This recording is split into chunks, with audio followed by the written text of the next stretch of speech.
Hey, what's going on, friends? And welcome back to the Hood Rat Podcast. And yeah, it's a special Saturday live show. We don't do live shows that much as we used to, but we have a special article that we want to talk about today because yeah, it came up and it's made a big splash on all social medias, and everybody's making big memes about it. And the article that I'm talking about is this one right here. Um, and it's been a pretty wild article, and we're gonna uh, I'm gonna talk about it with some esteemed colleagues, and we're gonna dive pretty deep into it and just get some opinions from some experts. So let me bring up the experts right now. So the first expert I want to bring up is he's probably the longest collector out of all of us. He's been collecting for decades, like decades. He knows his books, and he probably has all the books that you want. And that's Professor Point Comics, Efren. How's it going, Efren? Hey guys, how's it going? I've been collecting comic books more than you guys have been alive. So that's how long I started Yeah, collecting comic books in the 1970s, man, before any of you guys were born, I'm sure, man. So yeah, been no, collecting for a long. You are a doctor, bro. You are a doctor of comics, man. Out of all of us, man. And the second person I'd like to bring up, he is a expert in comics as well, and he is a expert in auctions. He's an expert in selling and buying comics at the best prices. You can catch him over on his YouTube channel. He has a very popular YouTube channel, and that is my man. Who Dat Comics. What's up, Who Dat? Oh, what's up, man? I thought that was somebody else. I'm looking like, who is that? Who is that? So yeah, it's like, yeah, I wouldn't. I would say I would see more. I'm seasoned. I wouldn't say I'm an expert, but I'm very seasoned on the game because everything is a game in this beautiful life we live. So yeah, it's gonna be a very interesting talk. But yeah, just let people know. Great time to buy. Keep buying, buying, buying. I would say for at least another year and a half. Bye. And I think this may have helped it too. This may have helped the buyers market, right? This article. Yeah. This has helped it a lot. Well, the actor strike has helped it. The writer strike has helped. So a lot of stuff has actually been helping the market on the slick that people really don't want to admit. But yeah, it's a lot of these factors play in, just like the economy plays in on another side of the factors. Because so it's good if you're a buyer, if you're a collector, even if you're a seller, it's a good time. So, last 2 years ago when the market was going crazy, that was kind of scary. I would just say, even if it was the first thing it sells, that was kind of scary. So I was like, yeah, and it's a total flip now, man. So we were talking about that backstage. We're more of a correction, which I like. So yeah, this is gonna be a fun topic. But the next expert that I have here is expert in Moon Knight. He's expert in Star Wars books. He's an expert in in Dazzler before anybody even liked Dazzler. Like, I'm serious. Like he's been in the forefront of it all. And that's my co-host right here from the Co-Comic Show, and that is Space, man. What's up, Space? How you doing, bro? What's up, guys? I'm doing good. How about you guys? Doing well? Doing great. We're doing good, man. We're doing good, man. Yes. Excellent. Let's get into it. Let's get into it, man. So the article that we're going to talk about right now is this article right here. And it was written this week. I think it came out on Tuesday or Wednesday. And it created a real big stir. A lot of people were like, I don't know where they see an article so fast, because the memes are coming, man. The memes are coming, and the people that want to be first created these news front type of like memes, and it got a lot of people's attention. I even put one on my Instagram because I was excited. Honestly, I didn't even know where people were getting these sources until like I really dug deep, and it was from this. It was on Variety magazine. I think it came out on Tuesday or Wednesday, one of those days. But people got their articles pretty. They got their articles pretty quick, and they were on it, man. They were on it quick.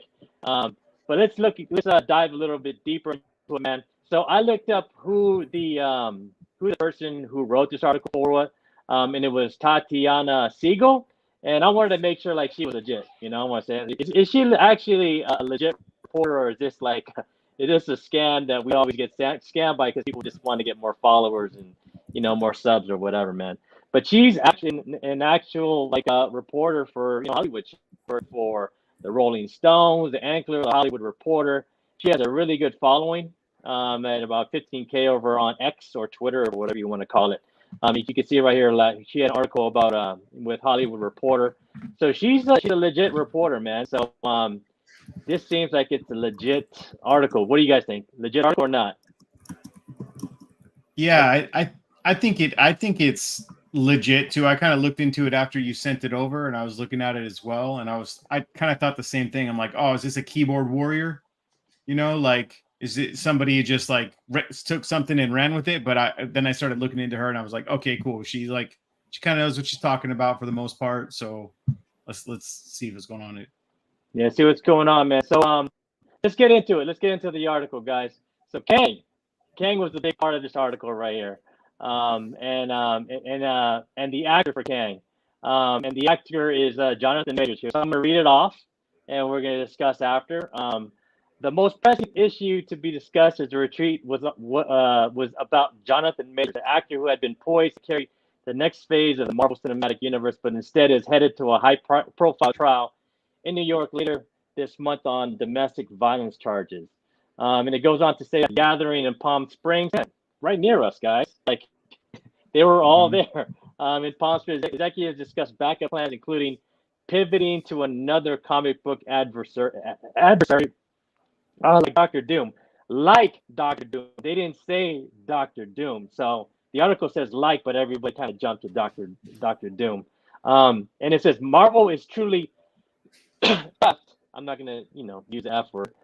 With the whole Kang angle, says one top deal maker who has been seeing the final Loki episode, and they haven't had the opportunity to rewrite until very recently because of the strike. But I don't see a path to how they move forward with him. So the big bad villain Kang. One more. There's a lot to this. Recasting Majors is also an option. So that's another part of this article that we've been seeing a lot of memes about. So what do you guys think, man? From what I've seen in the news is that Jonathan Majors may be innocent. Like his name is just kind of being, dredged through the mud. And I think, that's partly like reporters in Hollywood's fault and the news fault for, jumping to a conclusion so they can get the clicks. You know what I'm saying? Mm-hmm. At the price of Jonathan Majors. Yep. I don't think Jonathan Majors is innocent. I think he should continue to be Kang. But at the same time, is that news going to get out there to the Disney audience that, Jonathan Majors is actually innocent and a decent man, and he shouldn't be affected by the bad press. That's kind of what I'm saying. So what do you guys think, man? What do you guys think about this? Are they jumping to a conclusion? Are they panicking? What do you think, Who Dat, bro? This is so much. I would love they could just talk about this part because this article must have been written before all the news came out about Jonathan Majors' case.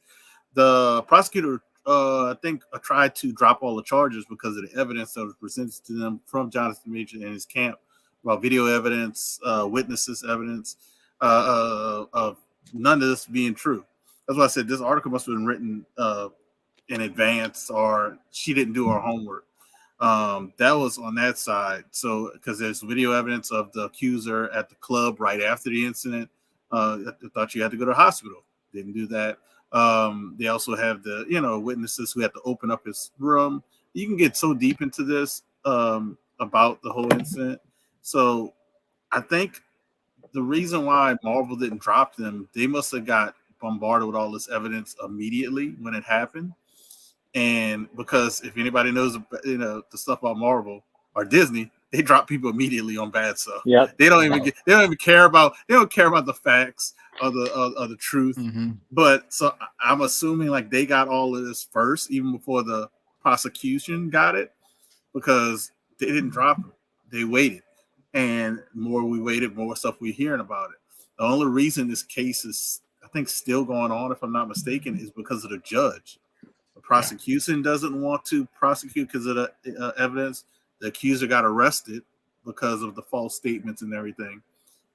And then they bring that to the judge, and the judge says, "No, we're still going to go along with it." And they're like, "Then who's going to prosecute? Because we don't want to do it." So it seems like, I don't know if the judge has a vendetta out for Jonathan Majors or the lawyers involved. I don't know what's going on behind the scenes. Something has to be going on behind the scenes because everything is in his favor as far as what's going on. So we'll have to just see. You know, if I was him, if I was the lawyer, I would actually ask for a change of venue because of prejudice or something, because it seems like that's what's going on for this to happen. They're not even trying to like have a plea deal. They're just trying to drop it because, and like I said, the police arrested the female in charge. So, bro, I read that the female fled.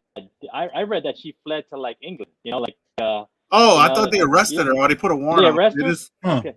I thought they arrested her when I read from. I read this from TMZ. But I could be. But TMZ is usually right, though, bro. Like, TMZ a lot of like smack, but TMZ was putting all that stuff out about him, saying that, you know, if this all is happening, why is she here? Why is it there? Like, they had a lot of stuff that, you know, that he actually had as well. So it was a lot of jumping to conclusions right away until you got all the facts, and it's sad. You know, it's sad that it's happened like this, and it's sad that it's dragging on like this because it shouldn't be. That just tells you how bad our court system is, and it needs to be overhauled. You know, for somebody, you know, if everybody wants to drop, if you want to drop the charges, you shouldn't have a judge saying no, we're going to keep it going. Like, what? Yeah. So we'll have to see how it plays out, but I think they're going to stick with them at the end of the day because they know what really happened. So. We're just gonna have to enjoy it, and hopefully, you know, when it's all said and done, you know, to not speak about Marvel, but I hope Jonathan Majors sues the hell out of New York. So that's what I'm gonna say. His public image is trash right now. Like they even he even had a project with Disney and they dropped it. You know, like it said in the article. But go ahead. What's up? No, I was gonna say, like, you know, that's defamation. Like defamation of character right there. That's not gonna fly. Just like, you know, who that said, sue the crap out of the state, dude. That's not cool. Like his career was already moving before he got this role. But this is the kind of role that like pushes you to the next level, right? This is like Harrison Ford Han Solo role, like pushes you up, elevates you, right? Like he's a phenomenal actor. Like I don't know if you guys have ever seen Lovecraft Country. He's fantastic in that. Like he's good in like everything he's in. And I thought he was great as Kang so far in the couple things he's done. So this is just like, you know, it's like just putting your foot on the gas and then somebody pulling the e-brake. And that's what happened to him. And I feel bad for him. I sincerely hope none of this stuff, he gets accused of any of this stuff, you know, like, who knows? We really don't know, just like you said, the legal system. But I really hope that it can move forward without him facing more hurdles, especially in this role. Cancel culture sucks, man. You know, like it's dude.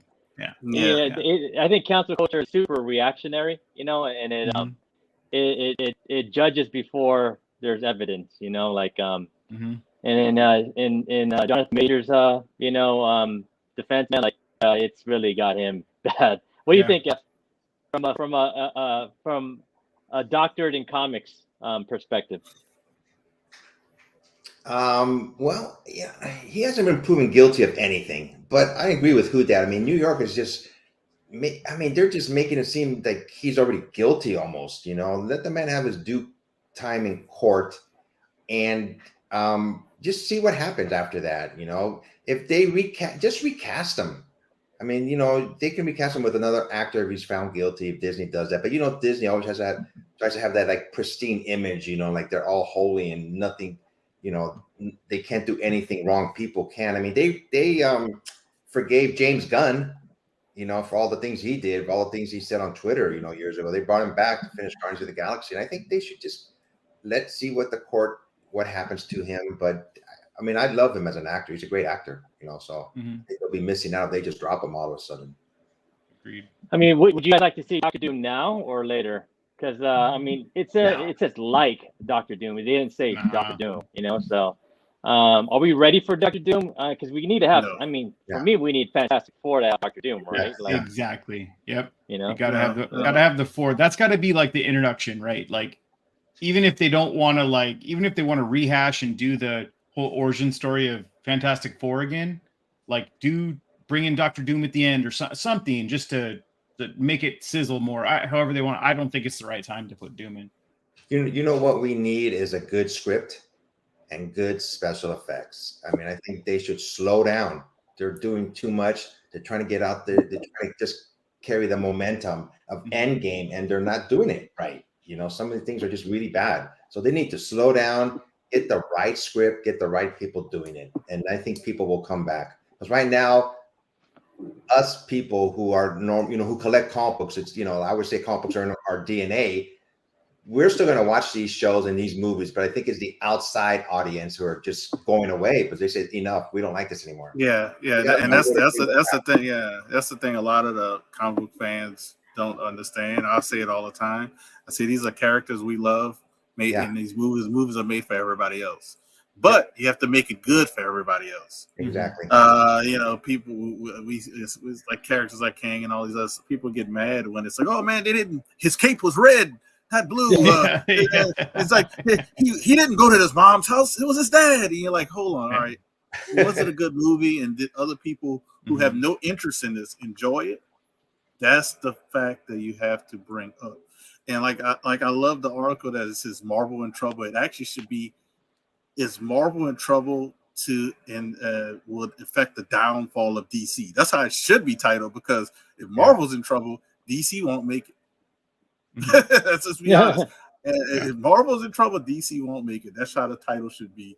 But yeah, I'm just curious. People need to just slow down. Let's get, like you said, get the right writers, get the right script, visual effects, get all this stuff correct. And you can do it at low cost. You don't have to spend millions of dollars. People have proven it with other movies. You can do it at low cost and make a good movie and promote it well, and people will go out and see it. Yeah. We'll talk about that. Like F's point about like Marvel's kind of doing too much, putting too much content in. I think that's part of the article too. And we're going to get to that. So let's move on to the next one. So this one was a surprising one too. So it says the Marvels, which opens in theaters November 10th, will struggle to get the ball past the infield, at least by Marvel's outside standards. The movie, which cost $250 million and sees Brie Larson reprising her role as Captain Marvel, is tracking to open at $75 to $80 million, far below $185 million of Doctor Strange and the Multiverse of Madness, which took domestically in its debut weekend. So, and then it goes on to say the Marvels has seen its release date move back twice to once swap places with Quantumania. So, I mean, I'm gonna be honest, like as a person that's a fan of movies, I don't know if I'm gonna go watch this in the theaters. I mean, I might just wait a little bit. I'm not too excited about it, but I've heard some rumors that they're gonna bring in different characters, and that's always good. That draws people in. But you could see like Marvel, with Marvel is losing money, man. Like they're not. Do you guys think it's gonna? Do you think they're gonna clear $250 million with the Marvels? Like internationally with the international domestic, ticket sales. Is that possible this show? Yeah, I think easy. Yeah, especially with international. I think domestically they'll probably struggle with that, but internationally, they'll. I could see it getting closer to like 400, 350, even realistically. But yeah, I mean. And we forget other markets like India with Kamala Khan. Yep. Yep. They showed, I forgot how many episodes. They showed the first whatever episodes in movie theaters. It was that popular. Really? They showed it in movie theaters and sold out movie theaters in India. So, but we forget. People always say, "Oh, is it in trouble?" People forget. Captain Marvel 1 made $1 billion. And how they do these movies, this is a sequel, so they already have money to play with. So if it breaks 500 million, they're gonna say Captain Marvel and the Marvels these two movies have brought in over $1.5 billion. Uh-huh. That sounds better than Yeah. when you put them together. Exactly. Yep. Yeah. Exactly. And Yep. that's how they're gonna do it. They did it with Deadpool. They were like, "Oh, Deadpool! Both of his movies brought in over $1 billion and something dollars." You're like, "Hold up," you know. It sounds so much better when it's brought together. So, when you showed the slide early behind screen, I was like, "Oh yeah, I got to get my tickets." I'm actually excited to see this movie. And my daughter saw the trailer. My daughter saw the trailer, and I said, "Oh, just look at the trailer and see if you want to see it." She got more excited when she saw it was 3 females of different origin. Yeah. She was like, "Yes, I want to go see it." I said, "Finish watching the trailer." This was 10 seconds in. Yeah. I don't want you to be scared. And then she saw it, you know, I was like, Yeah. she wants to see it. That makes my heart better. I got 2 people I'm gonna bring to see who not, you know, my daughter's into this stuff, but not as much yet. She's like into the drawing aspect. My wife's not at all. So it's like it's gonna be a good time to bring them in to see a movie. They don't even have to see the other stuff. They're gonna be, you know, so it's I'm excited about this because it's a lot of stuff that I've been hearing about this in this movie that people are gonna be like, oh, like, you know, us comic fans are gonna be like, you know, yeah. That's kind of what I heard too. Yeah, go ahead, Ev. I already bought my tickets to go see this movie. I'm gonna see it on Thursday. Nice. I'm gonna see it on Thursday, 3:00 when it first showing. I'm looking forward to seeing this because I'm a comic book fan. I want to see how it's about. You know, I'd rather see it in a movie theater. And I mean, I'm looking forward to it. You know, I hope the Flurkin comes out. The cat cracks me up. Yeah, Chewy. You know, yeah, so yep. Definitely gonna see this. She saw the trailer with the cat. She says, "Oh, kitties! I love the kitty." Then the cat said, "Watch it." She goes, "The kid says, ooh, I don't like that." But you gonna watch this in theaters? Go ahead. Yeah, I'm gonna see it for sure in the theater because my daughter's a big Miss Marvel fan. So she's kind of, and I mean, just like Russell was saying, the more I see the little things that are released about this, the extended trailers, the more I think it's going to do a little bit of fan service to fans, to real fans. So there's a bunch of people teased that are going to be in it. There's especially in the mid credit, after credit kind of things that people have been talking about that. But she's a big fan of it. And my wife and my daughter both loved the first one, and I did too. I thought it was fun, so I'm excited to see this. I'll go watch it. One quick thing, Russell, you said in India, if they were smart, they would put Kamala Khan in the middle, you know, and put the other two on the side. They probably did. Probably, like international marketing, we usually see that after the fact, unless you look in it, like unless you're trying to look it up right now. You don't really see it till later, and they be like, "Oh, they were smart." So like, because I've seen a poster with Kamala Khan by herself. Okay, see, and it says the me Marvels. Too. Yeah, I've also seen it with I forget her name, Monica Rambeau. I've seen hers by herself, and it's all about playing. You got to play the game, and the marketing has to be on point. And a lot of people are like, "Oh, I want to go see it because of Monica Rambeau because they liked her portrayal in the shows and stuff." And I'm like, they're doing it right, like. And I think this is a lighter side of Brie Larson's character that a lot of people like. They don't like, oh, she's so stern and stiff, and it's like that's how they told her to play the character. She's an Oscar winner. She listened to how they wanted her to play the character, and so it looks like it's more loose and it's gonna be quick to the point movie. It's like an hour and 40 minutes. yeah, exactly. Yeah, so you know the action is gonna be. You got to be like. It's one of those movies, if y'all remember back in the day, that I feel like you're going to have to watch again in theaters. Yep. Yeah. You know, that's just how. When we were at the Disney at D24, right, F, and this was one of the when they showed this preview, when they showed the trailer over there, this is the one I was pretty excited about. I was like, man, this is going to be pretty cool. Like the music, you know, they had Beastie Boys soundtrack, and it looked really good, man. I was like, you know, I like Kamala Khan. I thought Miss Marvel was a really decent show on Disney Plus, you know. But you know what's gotten me down is just like the recent like content going on Disney, and like the in Quantumania, they were to me it was letdowns, man. So to me, I'm like, like I got me. If I go, I can't go by myself, right? So I have to bring me, I have to bring my wife, I have to bring my son, I have to buy popcorn, I have to buy drinks. When my son comes, like. If he wants popcorn and drinks, well, we're getting popcorns and drinks and nachos and whatever. So it ends up to Yep. be like $100 night, $120 night, like, Yep. do I, and that is a question I think a lot of people ask, like, do I want to wait? Do I want to spend $120 on a movie that, with, there's been a short history, after Endgame, that, the content hasn't been that great. And if the history says that, that means, what are they going to shut down our throat and Miss Marvel try to make us try to understand, and I'm a comic guy. And I know the history. Just imagine someone who's like multiverse, like how many Kangs are there? Like this is stuff is confusing, man. Like, so me, do I want to spend $120 on this, or do I want to go to like Fogo de Chao and and have all you can eat steak? You know what I'm saying? Like, for that night, and just wait for 3 months. Wait for a month and it'll come on for free on Disney Plus, where I'm only paying like $7.99. You know what I'm saying? Like, and I can just watch it for $21 or $14 in 2 months when it comes to stream. That's the thing. It's like the content, the previous content is telling me no. You know what I'm saying? But as a comic guy, I'm gonna wait till you guys. Like I'm gonna wait till I'm gonna call F. I'm gonna call. But your heart saying yes. I know. Look, to speak to previous content.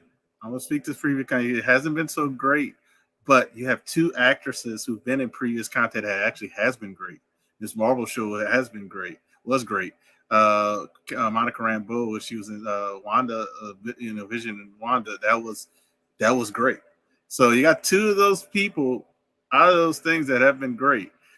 And if, like I said, it's an hour and 40 minutes of $250 million spent, it's gonna be a lot of going on and a lot of visuals that I'm sorry, unless you're a billionaire, you're not gonna have the TV to support what it really looks like in a movie theater. Because it's a space buddy cop action pack thriller, if you want to say it like that. That's how it feels like when I catch it. And fun. You got to put fun somewhere in there. So yeah, I would say I would talk you into seeing it, and then I would talk you into getting AMC A list so you can save a little money. Some of the $100 that you're paying. It costs a lot of money, man. It's like, dude, just even go like matinee, it's like 120, and it'd be just $80 during the matinee. You know what I'm saying? So money's tight right now. You know what I'm saying? It's like, like, should I do that or get some acai? For me, my whole family, it only cost me like $30. We can eat. So it's like, we're in that time, in that moment where we're, really. I think I'm just not the only one where, I'm trying to like figure out where I can get the best bang for my buck, because dollars. Inflation's up, and we're not getting paid to match inflation. So it's like, man, where am I gonna spend my bucks? You got to have that side, right? You got to have the side like that who that's on, right? And you're like, yes, comics, and then you got to have the devil's advocate that goes like, is there a better value somewhere? Should I be doing this? And then I can just, if I'm patient, I can wait and get this better deal on watching this movie. So it's good. It's you got to have both sides of the coin, right? To figure out exactly what the best thing to do for every person is. But I'll probably watch it in theater. So what I'm saying? I won't, but I probably after will, that. man. I probably will. Like you said, you just wait till you can access after we see it. We're all in the chat together. Hey man, what do you do? You can get our perspective. We do a group watch. We all got to have a different idea, because we're all different personalities. But I'm actually excited for it from the first trailer I saw. So it's like, I don't know what people are worried about or what's going on. Like, usually you can lately you can tell when you see these Marvel trailers or this stuff, you're like, I don't know how this is gonna go. I mean, we saw it from She-Hulk. It's like she wouldn't even write color in the beginning, so it's like that kind of then like you're like Moon Knight, like what's going on with that? You was like confused, and so it's a lot of different stuff that was like, it wasn't that it was bad. They were more I think confusing in the trailers, and then they were even more confusing when you watch them. This one is straight up telling you, like, hey, when they use the powers to switch, they're gonna have a lot of fun. They're gonna team up, and they have to stop this. They have to stop this person because she's trying to destroy every planet that they call home, which includes Earth. I think it's gonna be like a like old school buddy cop show. You know what I'm saying? Like a fun time. We're gonna have a fun time, man. It's gonna be like 3 buddies. and it's Yeah. going to be fun, like, and that's what I enjoyed about it at D23 when I saw it. And I really liked the actress for Kamala Khan, man. Like, she was a breath of fresh air, like at the during Hell the yeah. panel. Like, she was, Yeah. she loves it, man. She even wrote, like, one of She the did. Miss One of the Marvel, comics. comics. Yeah, Yeah. she's Yeah. so into it, so I like her, and people she's a doubt her. she's a fangirl. Yeah. She's Yeah, a dude. fangirl. Yeah. If you know her history, she's a fangirl. She's Mhm. not an actress. She became an actress from being a fangirl. Yeah, from just being a fan. Exactly. Yeah, so that's Yeah. how that fell out. Like, they had open casting. We looking for an Indian female, blah blah blah. And she was like, "Oh, I'll And try she's it. like, I "Oh, me." I'll try it. Yeah. I love Captain Marvel, Miss Marvel. I love all this." So she Yeah. just tried it, and yeah, like, if anybody wants to see, watch that video with her. It's so, like, like, if you have any heart, you'll probably cry a little bit because she was like so emotional with it. But you want a person like that to win, you got to support a person like that, because they're like us. They're like, it's like one of us getting a role in a movie. You're like, Yeah, dude. Yeah, exactly. And I've been wrong many times, bro. So don't call me an expert, but I think she's a dark horse in a good way. I think she's gonna be the one where people actually are like, I really like her. She's like one of the best characters and one of the best actresses that I can relate to. Like, she's good. You guys remember the Ms. Marvel, the series at the end, what theme song they played in the last episode? I think they're going to somehow segue somewhere, either in the ending credits. My prediction that they're going to say something about the X-Men or mutants overall. Yeah, yeah, I think so. I think you're right. And anyone who hasn't seen the Miss Marvel show, I said it. I've said it to everyone who can listen. I feel like it is the most comic accurate representation of an actual comic book put onto the screen. Yeah. It's just like a comic. You watch it and it's just like a comic book. The way it moves and the way it goes through each panel. It's awesome. I loved it. I thought it was fantastic. Yeah, and just it's hard to say it this way. Get out of that moment of saying, "Oh, it's not for me." Yeah. Everything is not for everybody, but give it a chance, and then you'll like. Because I knew it wasn't made specifically for me, being a male. Yeah. But I said, let me watch it, and I found characters I enjoyed in the show, and so it's like it got better and better. Like you said, it's just like a comic, written just like a comic. Exactly. Yeah. It was. I liked it. And I just want to have fun, man. That's all. I just want to have fun. Exactly. And, forget about life for a second. So yeah. Give us something fun, man. So next up, guys, let me see here, man. So this is something that kind of F was talking about. So this is some good stuff that she wrote, Tatiana, man. But Tatiana Siegel. See, I have a good memory. But Marvel has never been in the business of being average. Kevin's real superpower was his genius. His genius has always been in post-production and getting his hands on movies and making sure they finish strongly. The source as these days he spread thin. So he declined to comment on that. And there were at least 10 scenes. So this is something that Hudat talked about. There were at least 10 scenes where the visual effects in She-Hulk had been added in the last minutes and were out of focus, says one veteran power broker. It was insane. I've never seen something like that in my entire career. Everyone was talking about it, even the kids of executives. So kids were even like, Daddy, that didn't look right. And it goes on here, man, like fed up with 14-hour days and no overtime, Marvel VFX workers voted unanimously to unionize September, starting an industry-wide trend. So quality control, man. This is kind of what they're talking about, man. Like, there's been a lack of quality control by Marvel, and we all seen it, man. We all seen it with like She-Hulk. You know what I'm saying? I mean, I think I've seen it in Quantumania.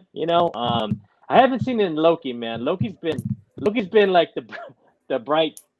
For me, I've been really into Loki. I caught up on all the episodes a day, and I'm like, man, this is kind of like a great, almost kind of a masterpiece show. The way he treated it, like it's like the new Loki show kind of feels like Endgame, where there's nothing you could do is right. You know what I'm saying? Like, it's been really good. I'm not gonna spoil because I know Craig is he's gonna binge it, man, after next week. So not gonna spoil anything, but it's really good. I think I like it. But what do you guys think about this, man? Like, quality control from Marvel, and just people being overworked and not enough resources, it sounds like, and not enough Kevin to be spread to all the content that's happening. Because he's the guy who lands the plane, man. If you don't have the guy to land the plane, like the plane's gonna crash. You know what I'm saying? So, what do you guys think, man? I mean, is Marvel pouring too much content out to have the quality control that it needs to land shows and land the endings to these shows? I think obviously yes. I think, like I said, they have to slow down and not try to rush shows out to grab the people to keep it going, so people don't lose interest in the shows. I think that's why they're doing it. They got to take a step back. And I don't know. I mean, I'm not saying Kevin Feige is doing a bad job, but he may be burnt out. And there's a lot of responsibility on him. Maybe they should have some like another person as a right next to him, helping him out more. I don't know. There's something's missing. Something's gone downhill, obviously.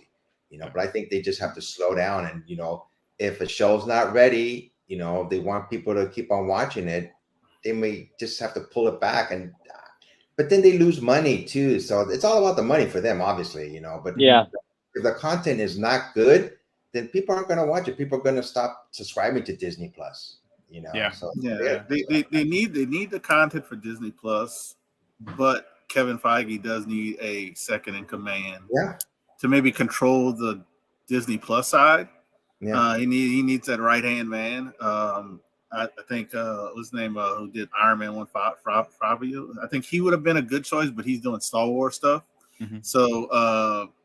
So like, because you look at Star Wars, they have two people kind of on the TV side. Yep. To help, and that's been a plus in my opinion. So he does need that second person that he can trust. He had some directors that I think were good to like he can have trust in those, but we haven't seen a lot of their stuff. Those guys' stuff has been kind of put on hold. And I'm talking about a director like Ryan Coogler. Mm-hmm. He was supposed to have his hands and be a producer on a few shows, along with some movies, and he was hinted to be like the director of one of the Avengers, stuff. So he would have been a good choice to kind of lean on for some stuff, but a lot of his stuff got put on hold, and they push other stuff that he's not involved with ahead. So I don't know what the idea was that is, but he does need another person, I think more so.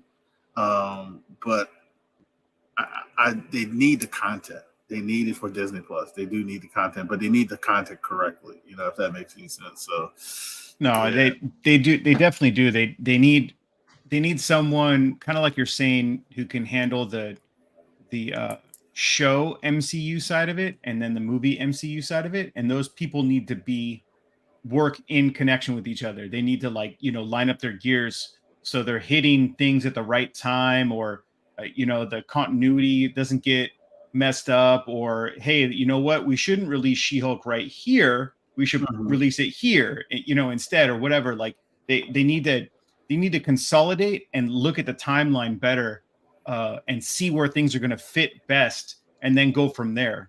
And the other thing I was thinking of, it might be good too, just like they do on Star Wars, like you were saying, it kind of reminded me of it.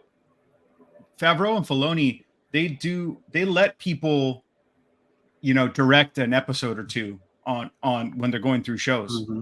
That would be great to have a better, instead of just one director through the entire run of a 8 issue or 8 episode show, have a couple different directors so they have a different viewpoint on it, or let them collaborate with each other and co-direct it or something like that. Because some of these shows, they start to feel stagnant when you get into the episode 3 and 4. It'd be better to have like a fresh set of eyes on it, or a fresh thought process on how they're kind of going through it. You just mentioned Jon Favreau. He was my guy. He should have stayed with Marvel more, but he went more over to the Star Wars side with Filoni. And another person that they're missing is, I'm sorry, but James Gunn. I don't know what they could have done that kept them. Even the Russo brothers after Avengers, gave them more responsibilities. Hey, you guys are doing it right. Why don't we follow through? Why don't we follow up with that and keep you guys in the loop? But I just really think that Feige has too much, and it's hard for one person to handle all those movies and TV shows, I mean, to me, it'd just be overwhelming. Yeah, that's what I said about Ryan Coogler. I think Yeah. they're going to miss an opportunity with him if they don't let his ideas come to the screen, because I want to see a Dora Milaje show. I'm sorry, I want to see that. I want to see what he was doing with Ironheart. A lot of people was like, "Who cares about Ironheart?" Ryan Coogler did it. I want to see what his thought process of this show. It's like he's made over $1 billion, like what $1.7 billion on 2 movies. I want to see what his thought process on these shows are. So and he's a great writer. Fruitvale Station and a few other stuff. He's very good. So like in Disney, not far as Kevin Feige, but Disney could lose people. That's how they lost the Russo brothers and other people. He said when you give these people these extra stuff, you could lose them if you push it aside or delay it or even because they can't wait forever.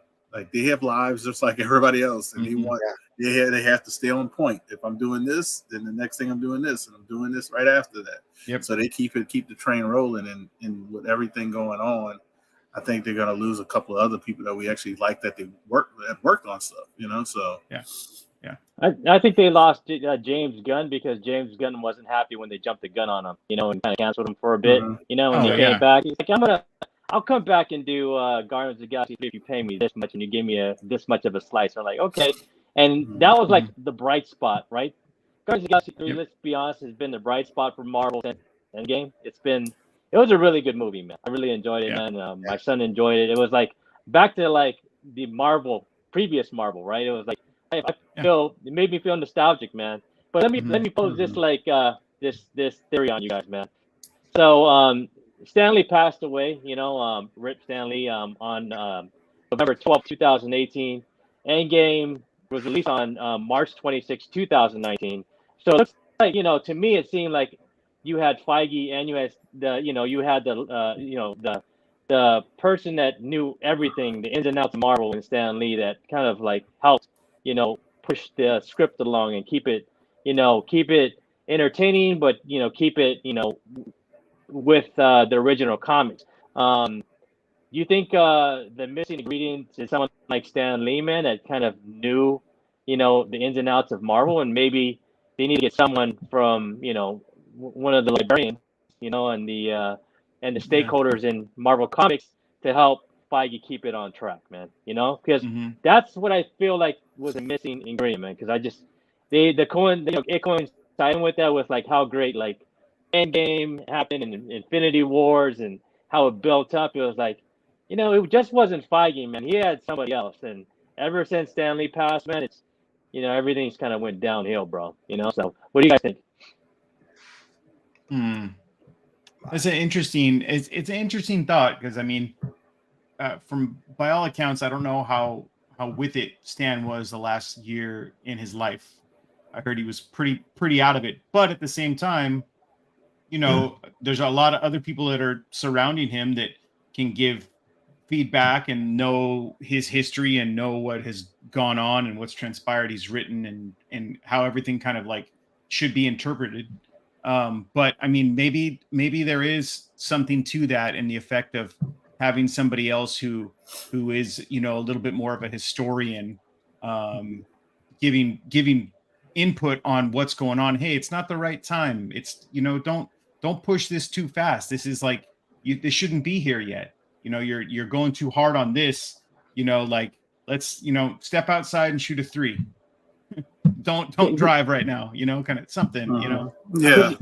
The funny thing is, like, when I know Efren goes to all the Marvel panels with me, we the Marvel comic panels, and anytime before they even ask questions, they're like, hey guys, we don't know anything that's going on with Marvel Studios, so like don't ask us that question, so you can see like there's this clear like boundary between like Marvel Comics and Marvel Studios, man. Like maybe they should like create like a board to connect, and work together a little bit, because maybe I don't know, maybe thinking like maybe Marvel Studios thinking like, well, Kevin, he's a historian, man. Maybe let's Kevin will help us get there, you know what I'm saying? But maybe you should grab someone like CB or Casada, someone like that that's been in the game, or Palmiotti, you know what I'm saying? It's been in the game for a long time and John Romita knows Jr., something like that. someone, you know. all they got to do is, if they want to get a little insight of the history of stuff, to get Chris Claremont and Roy Thomas, because Roy Thomas was Stanley's like golden child for a while. Mm-hmm. You get if you want to get some more insight and some consultants, that's what they would call them. I would say get those type of consultants. They don't have to do be in the movies like Stan Lee was, but you can get some consultants and they can help you, guide you. They're not going to tell you where to go, but they can guide you and let you know more of the thought process of the characters they created. They help write. That would probably help and give Kevin Feige kind of a guide to how he wants to place it, because not everything they wrote transitions well to the screen. Mm-hmm. And we have to play hand in hand with that. Like it's hard to, especially in this culture we're in right now. It's we got to make sure we play that correctly and not just to one side, if that makes sense. And so it would help, but he really just needs a right hand man at the end of the day. I think that they need somebody. When George Lucas, when he basically passed the baton to Filoni. And Filoni was is passionate about Star Wars. I think they need somebody like that, but unfortunately, I don't know if they're going to find it. Marvel movies is not Kevin Feige's baby. It was George Lucas's baby with Star Wars, and he passed it on directly to Dave Filoni. But there's nobody really to pass it on to, because unless they find somebody who's very passionate, this may sound funny, but if they got somebody who's into comic books like us. But, just ask for people's opinion who are into comic books at least. Does this look good to you? Does this look right to you? If all of us had seen She-Hulk beforehand, we would have said, you guys are doing something wrong. Mm-hmm. And take a step back, or just find somebody that you can rely on, like a Dave Filoni type person who's passionate about Marvel movies. But that's the hard part. Yep. Yeah. All right, guys, let's move on to the next subject over here. So, here we go, man. But based on numbers that go with Marvel podcasts, Marvel-based articles, friends who do Marvel-based video coverage, all of those numbers are significantly down. All right, so it's 2019 at the peak. If you put Marvel Studios in front of something, people were like, okay, that brand means quality. That association no longer is the case because there have been so many projects that fell half-baked and undercooked. I think the premise, I've been thinking about lately is superhero fatigue, man. Not just for us, but for like the regular public. And that goes into like what we were talking about, what Efren was talking about. There's too much content, man. We're kind of overloading the public and they're confused and they're like, you know what, man? The other one was really easy to follow. This one is I don't get this one, man. Do you think the normies, the general public, man, they're getting superhero fatigue? I mean, I'm not. I love superhero stuff and and space odysseys. But there's a lot of people that just like maybe I want to go back to like watching romantic comedies or something, bro, or watching Law and Order. Tom Cruise like run a motorcycle off a cliff. You know what I'm saying? What do you guys think, man? You think part of what's going on with Marvel is like them trying to figure out how to get people back? They're maybe a little tired of superhero stuff. I don't think they're tired of superheroes. I think they're tired of lower quality stuff. Yeah. Top 3 movies this year, 2 of them was nostalgia stuff. Barbie, Super Mario. Super Mario actually had the story. If you actually listen to the story, Super Mario, it had no story, but it was all nostalgia. Still made $1 billion. Barbie was not bad, but it's not made for everybody. That made over $1 billion. And the other one was a historic piece, Oppenheimer. I think it was the 3rd best movie of the year so far. So it's like superheroes are nostalgia. Nostalgia will win, but you have to do it right now because people have seen it already. Super Mario, we haven't seen a Super Mario, all that stuff. We haven't seen the Barbies like that. So that's why that played so well. But you can't just keep going to, you can't keep going to the plate knowing that you can't hit a curveball and and keep swinging at the curveballs. You got to learn how to hit the curveball. So they they've hit home runs on fastballs with with all this stuff, but now people are like, all right, I'm happy you got these other characters that we haven't seen that we want to see, but you can't just have to do it on the story. And not everything needs 6 or 8 episodes. Some stuff could be a special presentation, like Werewolf by Night. Werewolf by Night, dude. Yeah. Perfect. You don't have to have a full drawn out story. You can just have one plot point and go into that, knock it out of the park in 2 hours. Werewolf by Night. Yeah, I forgot about that. That was probably one of the best. That's probably the best show that came on Disney Plus, in my opinion, man.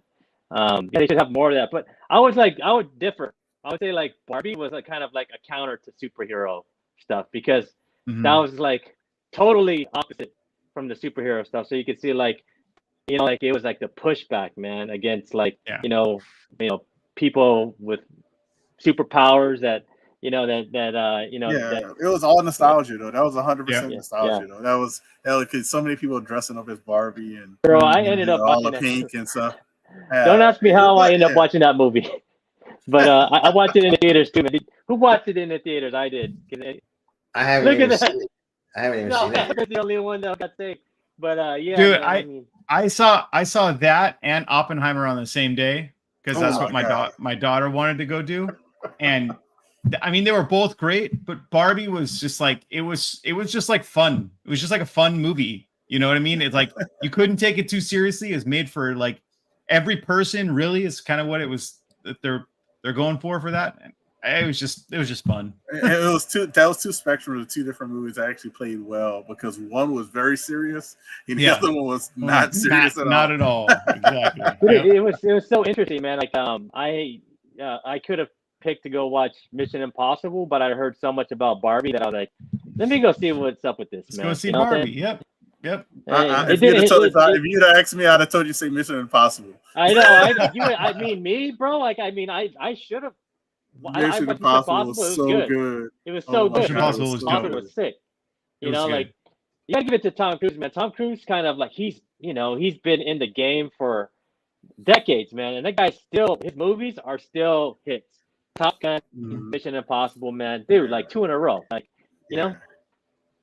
and both of them played in nostalgia, So, but yeah, man, Barbie was there. It was just such an interesting like cultural like phenomenon, to me, that it kind of sucked me in too. But I feel different about Marvel, man. Like it's kind of growing stale, man. Like it's not a phenomenon like it used to be. I mean, can we agree? You got to remember those 3 movies. What did they all have in common? They were fresh and new. Okay, that's why people got people enjoyed them. You got to remember when Iron Man first came out over 12 years ago now, 14 years ago, it was fresh and new. People loved it, and they're never going to capture that again. They're just not. After the Avengers End Game, it was like end of the game. Anything after that, you're not going to be able to match it. I've had a lot of people who saw Endgame like ahead of time, and they said this was a good movie, but I don't know what Marvel's going to do after, because it was that good to them. It was that good because now if you do anything, they're going to compare it to that, even if people say they're not comparing it to that. But man, Marvel did it because remember Infinity Wars? Like that was like, man, I walked out of Infinity Wars like in shock, bro. I was like, what the hell just happened, man? They killed Black Panther and they killed Spider-Man. Like what the I was like tearing, man. I never thought I'd be like in the moment where like you feel like that like you're like something, like you lost something, bro. You lost something you love, right? Like when Peter Parker died, bro, I was like, they just killed Peter Parker, bro. Like they can't bring him back. I really wish people would have been filming in different parts of the country when this happened, because everybody was different parts of the country had different experiences depending on where you were at. And like where I live in, we have a lot of African Americans that live in that kind of area. So when that happened, like you said, the movie theater was silent. You hear people, what just happened? And then you hear a couple of people say it with the silence saying, we just got him. They're talking about Black Panther. Yeah. They're like, we just got him. And it was like, dude, it was very emotional. I know, like I said, every part, like in New York, they probably were like, wait, how do you get Spider-Man? Yeah, exactly. But who died? Yeah, so, First it was Black Panther that died, right? Was it first, Yeah. or was it Peter Parker? no, You guys no, remember? it was Earth, the Earth people, because they got when he did the So, snap, it affected Yeah. Earth first. It oh was yeah, like, when it he, was- yep. So yeah, when Black Mhm. Panther went out, I was like, damn, what the? No, they couldn't do it. And then like a minute later, you see, they killed a kid. Yeah. They killed a kid, Yeah. bro.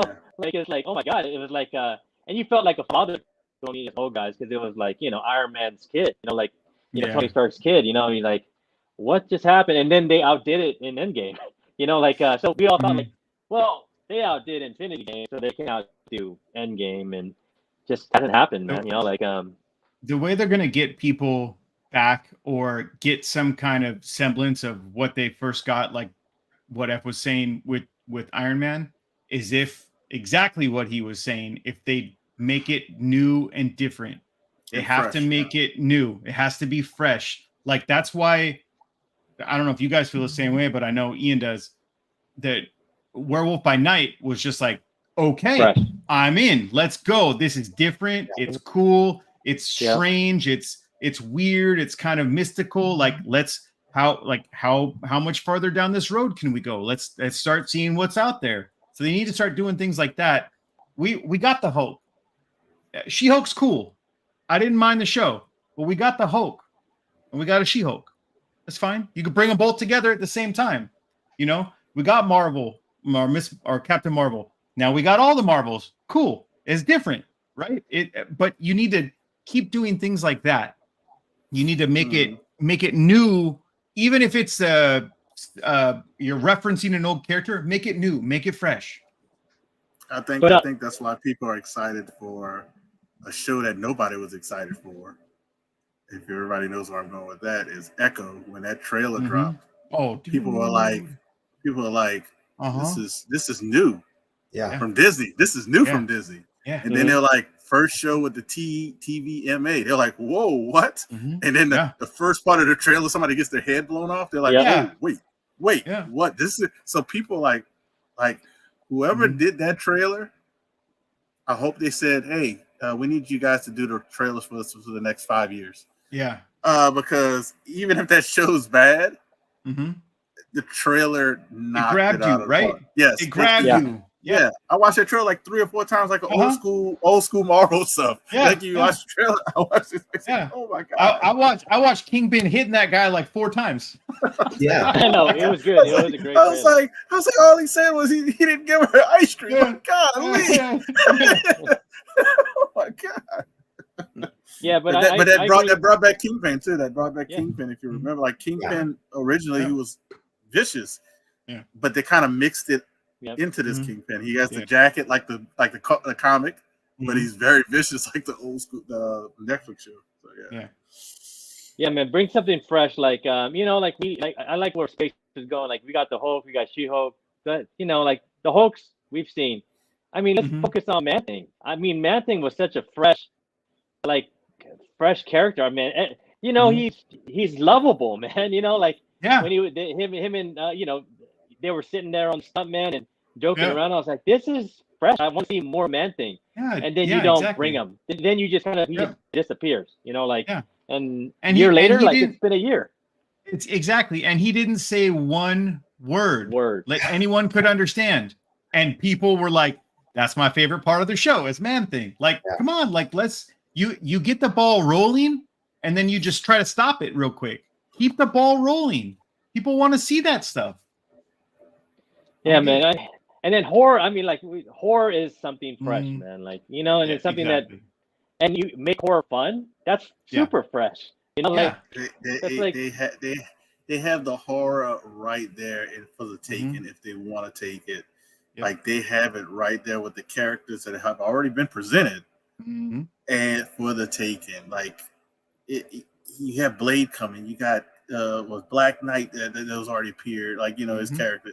You got Man-Thing. What else? Moon Knight. You have all of these, and guess what? Marvel and Disney, with doing these type of movies, they could fight things that could actually be very violent and still be PG-13, because if it's not a human, it doesn't matter. The ratings for movies is if it's human and blood, That's where you get the R. But if they're fighting zombies and vampires and werewolves or whatever and decapitating them, you'd be like, oh, it doesn't matter. It's not a real thing. Yeah, exactly. Hey man, you segued us perfectly into Blade, man. Perfectly. Let's talk about Blade, man. So with help me with this, Mahershala Ali signed on for the role of a vampire. Things are promising in 2023, but the project has gone through at least 5 writers, 2 directors, and 1 shutdown 6 weeks before production. And I remember, like, when we were doing Monday night, you're like, man, they got a hotel and everything, and it's booked. Remember, like, you're stoked for it. You're gonna give us some inside info, man. You know what I'm saying? But that never happened. So one person familiar with the script says that the story at one point morphed into a narrative led by a woman and filled with life lessons. Blade was relegated to the 4th lead. Bizarre idea considering that the studio had 2-time Oscar winner Ali on board. Feige went back to the drawing board and hired Michael Green, an Oscar-nominated writer of Logan. I loved Logan. One of the best of the Sony stuff. Speculation around town is that the studio is looking to make the film, now slated for 2025, for $100 million. And remember, they did Miss Marvel for $250. You know what I'm saying? So deviation from Marvel's big spending. One person familiar with the script says that the story at one point morphed into we talked about a narrative led by a woman, and Blade was regulated to the 4th lead. Do I have another one? Nope. Let me see. Go back to that one. Yeah, but looks like Blade. One of the properties that I'm super excited for is going through its own mess and disarray with Marvel. And I just wonder, man, if panic is kind of set in on Marvel, and this is happening with all the shows. You know what I'm saying? Like, what do you guys think? Do you think all the shows are just as a mess as Blade was? And I'm hoping Blade's gonna be good, man, because Ali, bro, and he's from Oakland, bro, and I'm always rooting for him, man. And he's a great actor too. I loved him in everything. Everything he does, man, is gold. You know what I'm saying? Such a great actor, man. I hope, like it's still filmed in New Orleans, so who that can get us some info, and we don't know. We don't know what the new script writer who did Logan. We don't know what's going to get changed. But I actually got excited about him because when I heard it was a script writer from Logan, Oscar-nominated script writer. We got an Oscar-nominated and winner actor. I'm not worried about the budget being less than $100 million because if you know what Blade is and it's not going to have a lot of CGI special effects. It's more on the action side and the cosmetics and the real life, side of it. So, and if you look at other horror stuff that's made, you'd be like, wait, that got made for that much money? I mean, The Creator, if anybody saw The Creator, that got made for under $100 million.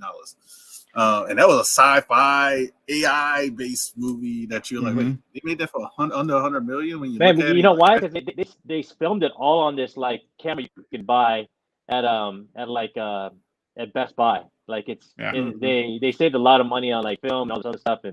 But I haven't seen The Creator, but I've heard that it was been pretty good, man. So. It was really good. So I'm not too worried about I'm more excited now, and I'm happy Mahershala Ali put his foot down because it all wouldn't have happened without him. Yeah, thank you. Yeah, saying look, I'm not gonna waste my time. The guy's 49 years. I just looked it up. He's 49 years old. Oh wow. He's held up how long ago this was announced? Like 5 years of his life for this movie, and he signed up for it. He got the blessing from Wesley Snipes. And they've been fumbling the ball. And I think it's because, like we talked about it earlier, Kevin Feige is spread thin. This would have never got done like this if he wasn't spread so thin. But I'm more excited now because of the Logan writer. I'm okay with the budget being under $100 million because it's going to make money. And, all they got to do is play that song that we all like in the movie at one point. And you have to have some cameos of Black Knight. You have to have a Black Knight in some kind of way. You already, So I'm excited now more than I was before when you said all these different changes of the script and all that stuff.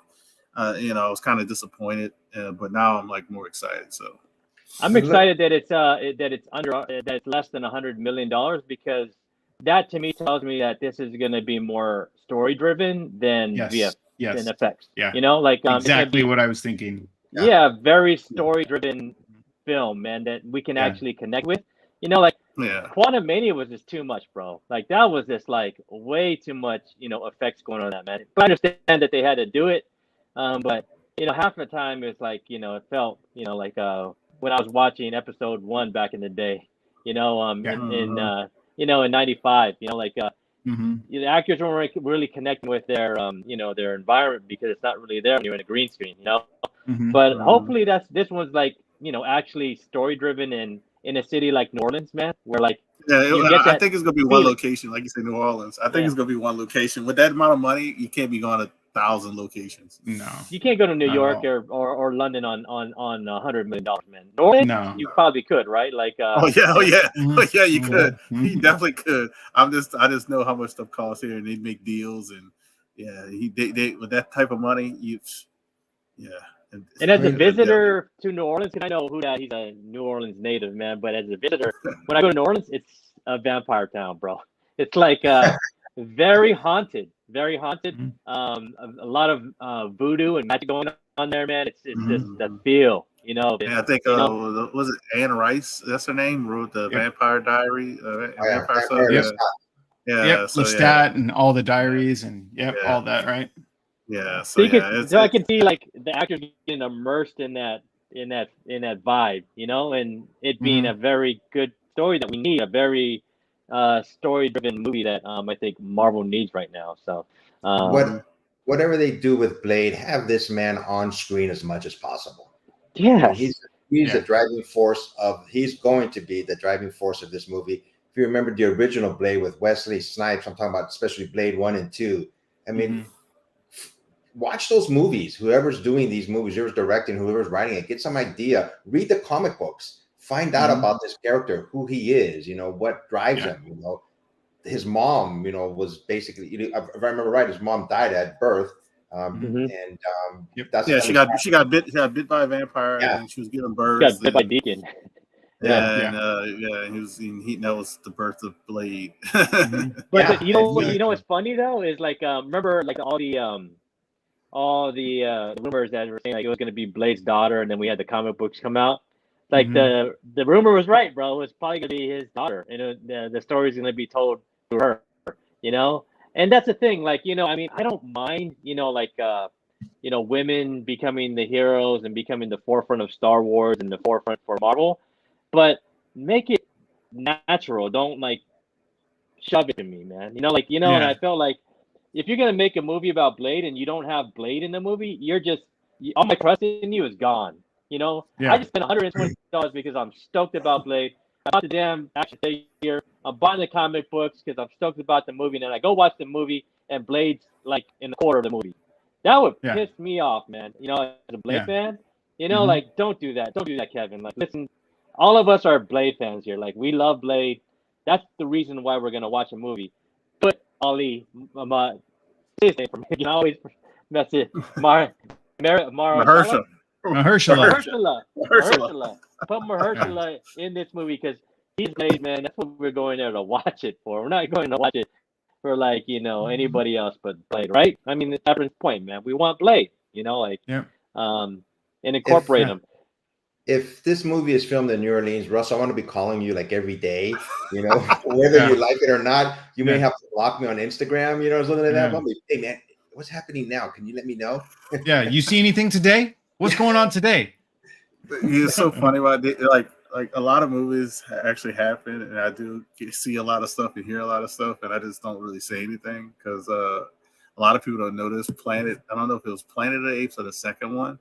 But one of the Planet of the Apes movie was filmed in New Orleans, a good portion of it. Oh, wow. And people don't know that because, you're like, wait, what? Like, what? But they literally had a whole street blocked off. They had like tents, big old tents blocking over the street. So it's like it was filmed in New Orleans, I guess because it was so cheap. but they did it in these Oh. tents and made it look like the forest and made it look like whatever. Gotcha. And it was, but I saw that one because that it's gonna be amazing if they do it because, like I said, it's so cheap to do it. These scenes like they want to do it in New Orleans or a place like New Orleans because you have so many historic stuff, scary looking stuff, abandoned stuff because of Katrina. That even though that's been so long ago, it's still abandoned. Graveyards, right? Yeah, like, graveyards, stuff. Yeah. The Jazzland. I don't know if people know about Jazzland theme park that got hit. That's still shut down. It's abandoned. Like it kind of so many scenes of different things that with low cost. So $100 million is actually perfect if you go to the right place. They're not going to do this like you said, New York or London. Like it'd be like one scene. Oh, I guess that movie's done. Yeah, exactly. Yeah. So No, cool. We're hoping, man. That, and it just goes to show, man. Like, we're still here, Marvel, man. We just want you to bring the content that we expect. Yeah, dude. You know what I'm saying? Like, from you guys. Next up, man. So, talking about nostalgia, man. And I put this poster here, like, so this is what's gonna look like in the Avengers. What is it called? The last one? Secret Wars. Is this what we're gonna have? So they're even thinking about bringing all 6 back, man. But just think about, like, if you're trying to save money, it's gonna cost you $250 just to sign like Robert Downey Jr. You know what I'm saying? Like, this doesn't make sense, man. I mean, to me, like if you want to bring like all 6 back, it's that's just too that's desperation. You know what I'm saying? Like, you have all these new characters, like hopefully Blade, comes back, and all these young Avengers that you're trying to, you're bringing, and you have Echo too, and you have Kingpin. I mean, Kingpin's not an Avenger, but like you have a wealth of new characters, and you're thinking about bringing the old Avengers back. Oh, come on, man. Would this be nostalgic enough for you to go back to the theaters if you were to bring all 6 as the major characters? I wouldn't see it, and I'd probably just be like, come on, this is just a cash grab. It just reeks of like desperation to me when you're getting to that point. You have like the Marvel universe is so vast. You just like you said, you have so many characters you can explore, so many different like angles and fun things that, like, going back to Miss Marvel, like that's so appealing to 12 to 20-year-old girls. Doesn't matter what race you are, doesn't matter what your religion is, it's just appealing to them. Like, it's like, start doing that, start pushing into those markets and broaden the appeal. Don't do this. Don't do this. Yeah. And you come like Miss Marvel, man, who I think is, the actress is super charismatic, man, and she can connect with like so many people. And you're thinking about bringing, back the old Avengers, man. And I mean, how would you bring back Black Widow, man, when she's, I mean, they could do it, but I don't know. I know how it's supposed to happen. So I'll say, all right, so what's supposed to happen is, all right, Kang Dynasty, the young Avengers or the new Avengers, however they call themselves, will fight Kang Dynasty and lose. The Avengers will lose in Kang Dynasty. And this is the new Avengers or the young Avengers, however you want to call them. What's supposed to happen in all the TVA is getting all of these older characters or characters who have died, and they're bringing them to Battle World. If I said that correctly, Battle World, and they're putting them there because they're the best parts of those timelines. So all these characters that have died, but they're different timelines, so they're not the characters that we know, so they're a little different. But they bring them there, and then they bring them back to the sacred timeline to fight against each other and defeat Kang in Secret Wars. That's what I was told. That's what I've heard. Do I agree with it? I don't know, but you could, like you said, you don't have to do that because you have certain characters. If you did it correctly, Robert Downey Jr. wasn't supposed to die in Endgame. If you look into it, he wasn't supposed to die. He was. That was like added. Honestly, he wasn't supposed to die in the movie, but if they would have kept him around, and he could have brought up a person like Riri Williams. Cap was still alive. He could have brought up a Sam as the new Cap. We could have had a little bit more. Thor could have been around. He could bring up his sister Angela. Just trying to throwing out ideas that we could have drug it out, and they could have been the Avengers to fight along, and we would have had more of a backstory and feeling for these characters, having brought up with the old characters. You could have did it that way, but Yeah. I think they're going this way. I hate to say it. I think they're going this way for the Secret Wars. So Makes sense, man. Makes a lot of sense. Yeah. How about you, F? Well, thanks for telling me that. Well, so now I don't have to go see these movies. You know, I know it's Save your money. You're saving your money. Thank you. Save me $120, bro. Yeah. But, I mean, I like it that way. That makes sense. It's not being shoved down our throats. I mean, I'm saying everything. You know, no matter if it's like, you know, female heroes or whatever heroes or the old heroes, that makes sense. You know, like in the comics, bringing them all back to Battle World. You know what I'm saying? And you know, you built that in, like with the time jumping and space jumping and all that other stuff that's going on, like in, you know, the Loki show. I'm not going to give anything away, but we all know like time jumping is part of TVA. You know what I'm saying? So yeah, it makes sense, man. It makes sense. You know, like but if they can do it that way, I will accept it, and I will spend $120 a day. You know. But if it's if they just, you know, decide to, you know, change the script and just shove it down our throats without like, having a great storyline, because they're in panic mode, and I'm gonna keep my $120 and, you know, go to Fogo de Chao, you know. So agreed. Get that steak, baby. yeah. All right, next one, man. So there is hope, man. There is hope for Marvel, and this is the last slide. So say the key. So this is Tatiana Siegel's, you know, thoughts on reinvigorating Marvel. Reinvigorating Marvel may lie with the superhero arsenal that Disney acquired during its 2019 purchase of 21st Century Fox. The deal bought several blue chip heroes such as X-Men, Fantastic Four, back under the studio's control. Already dead fans are geeking out about Deadpool 3, which reunites Ryan Reynolds' Merc with the mouth, with Hugh Jackson's Wolverine, and reboot a Fantastic Four slated for 2025. We hope, you know, 2025. That sounds good to me, man. As a bonus, the Fox editions give Feige an opportunity to reimagine the X-Men franchise, and the very property he cut his teeth on as a young executive at Lauren Schuler's Donner's production company. Now that the WGA strike is in the rearview mirror, Marvel has started to talk to writers about bringing X-Men into the MCU fold. I just hope they don't, you know, they're such in a rush to, you know, grab our attention that they grab these, you know, the writers and say, we need you guys to write scripts for the X-Men and the Fantastic Four within 2 weeks, or like within, you know, by the end of January, so we can start like, you know, like planning production, you know, like take your time on it. I mean, up to that point, right? Take your time, right? What do you think, man? I think they already are taking the time. They bought the rights in 2019, and we're talking about 2025, 2026. That's 7 years already. So I don't think they're going to rush them at all.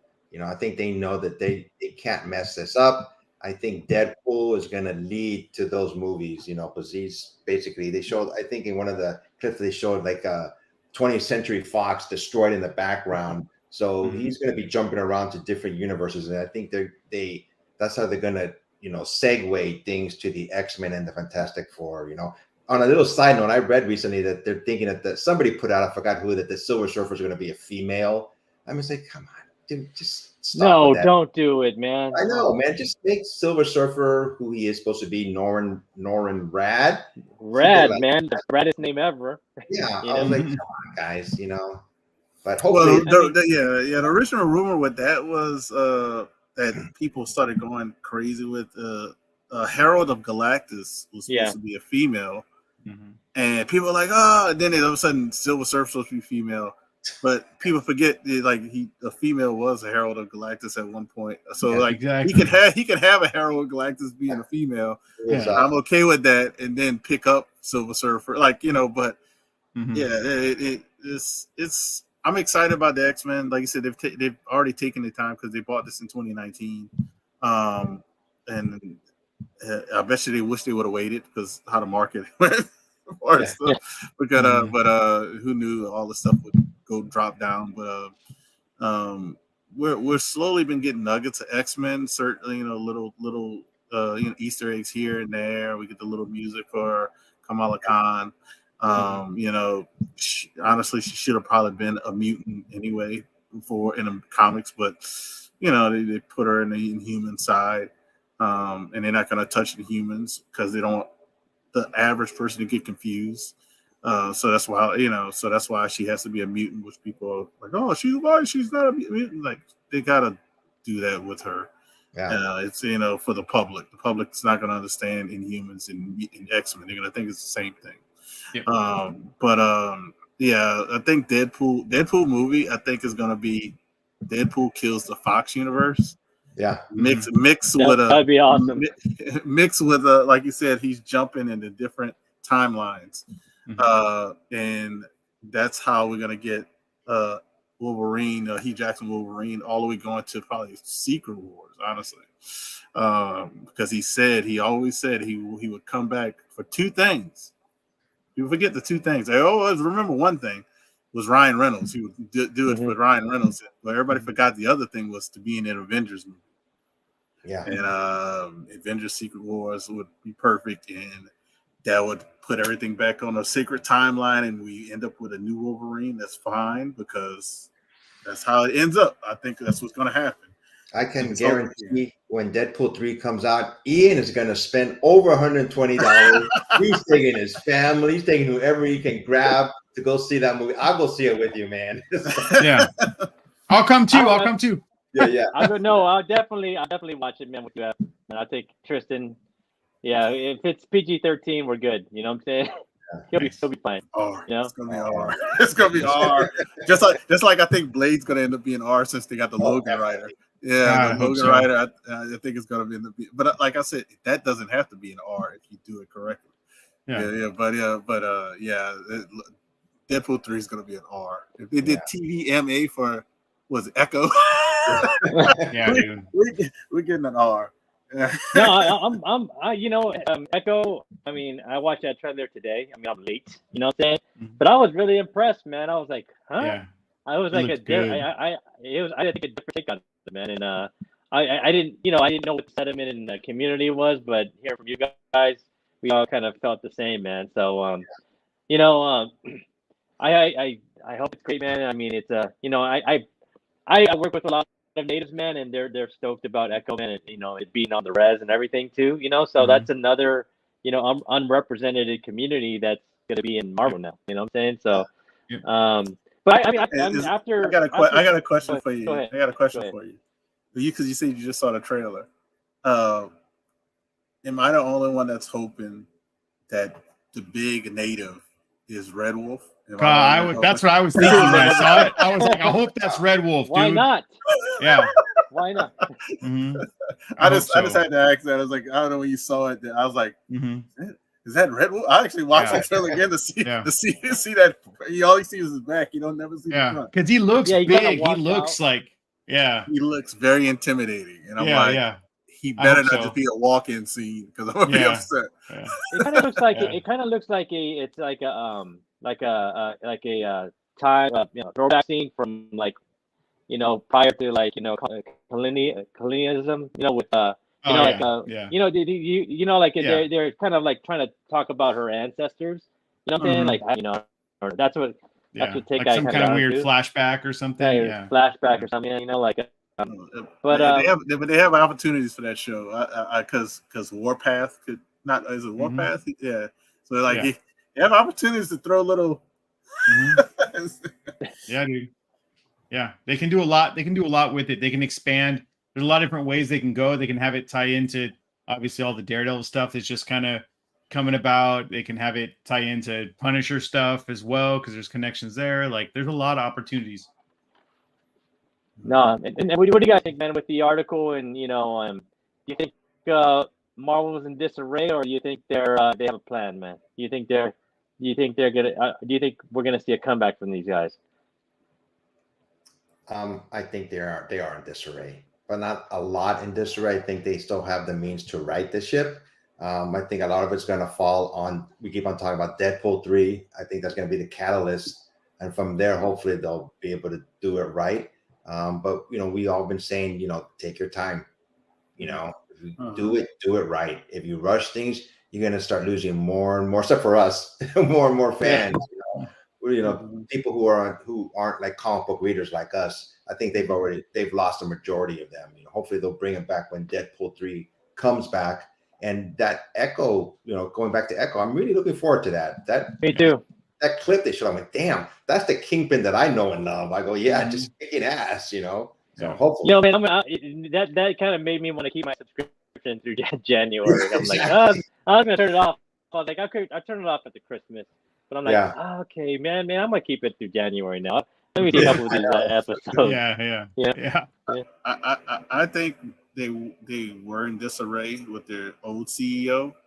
I think Bob Iger's brought in the reins, got Kevin Feige to focus on one thing now, because Chip, forgot his name, the other CEO, but Bob Iger, well, he's more of the creatives and he wants good products, but he doesn't want to.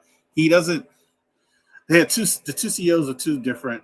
Iger's more about the creatives and making good products for the public. The other CEO they had, he's more about the money side. He wants to make as much product to get as much money to come in. Mm-hmm. And that's where you had Kevin Feige stretched thin. So I think they were in disarray. I think they're going to be more laser focused. I think we're going to get a lot more projects that are better story driven. I think he's while he's there for the next 3 years. I think he's gonna make sure everything's good up until that point, and it's gonna be, I think, better even after not better, or at least the same after he leaves, because they're gonna let him pick his successor. And he's gonna train his successor before he leaves. It's not like the other guy they had. He was like the head of parks or something, and he didn't understand the entertainment side. He only knew how to run a park. Exactly. Yeah, all of his buddies, his executives were bankers. All the people that were executives there after when he took over were bankers. They had no idea how to talk to creatives, which means actors, directors, writers. He didn't know how to handle all that. All he knew about is money. He's like, all right, we'll give you 50 million, turn that into 100 million. That's all he knew. That's all he knew. So I think we're gonna be good in the future, as long as they stay, take these steps. You don't have to rush. Take these steps. You can still drop your two movies a year, or your 2 TV shows and 3 movies a year, but don't force feed it and don't rush it. That's all they have to do. So even if I think less is more, man. Less is more in with Marvel. Like, let's keep it to like before, 1 or 2 movies a year and maybe 1 or 2 shows a year. I think they did. I think there were at least 2 movies a year. It was always 2, and I think, like I said, it was a couple of shows. So you got 4 projects. I think that'll work. Yeah. 1 per quarter is like perfect. Yeah. Like there you go. Who would have thought? Math. It's like get out, just like get your head right. They're in disarray, to go on what everyone's saying. They're on disarray, but they're not too far gone. They can fix it. They just need to take a couple steps back, look real hard at what's going on, and they can fix it. Yeah, and like I said before, we don't want them in disarray, and DC definitely doesn't want them in disarray. No. Because if Marvel's in disarray, that's even worse for DC, because ask them about Blue Beetle. That was actually a good movie, and they didn't make any money. So DC wants Marvel to do well, and Marvel actually wants DC to do well. But DC more so on Marvel's side, because they are the top dog. The top dog kids keep knocked down. The smaller dogs like, crap, if they get knocked out, nobody's gonna see our stuff. Now they got to lead the pack, right? And they don't know how to do that. So they have no idea. So we don't want either. We don't want Marvel to get knocked out, because we're gonna lose everything. Let's just be honest. Yeah. Well, thank you, fellas, for joining me here for the panel, man. And I hope everybody in the audience gets a little bit out of this as well, man. And we're hopeful that Marvel can the top dog can make it, so we can continue getting great content and at least some content, man. We don't want to be like in the dark years where me and Efren were trying to wonder what happened to Star Wars, for like, I don't know, a good 15, 20 years. It's not fun, man. Yeah. So we don't want that happening to you guys, on the comic book side. But make sure you follow, sub up to everybody, Past Point Comics, Who Dat, and Space. They're all over the description. Just have to click on it, man, and sub them up. But thank you guys again, man. And we appreciate you, man. And as we always say here on the Hood Rap Podcast, man, keep it cool, man. Just keep it cool. Peace. Keep it cool.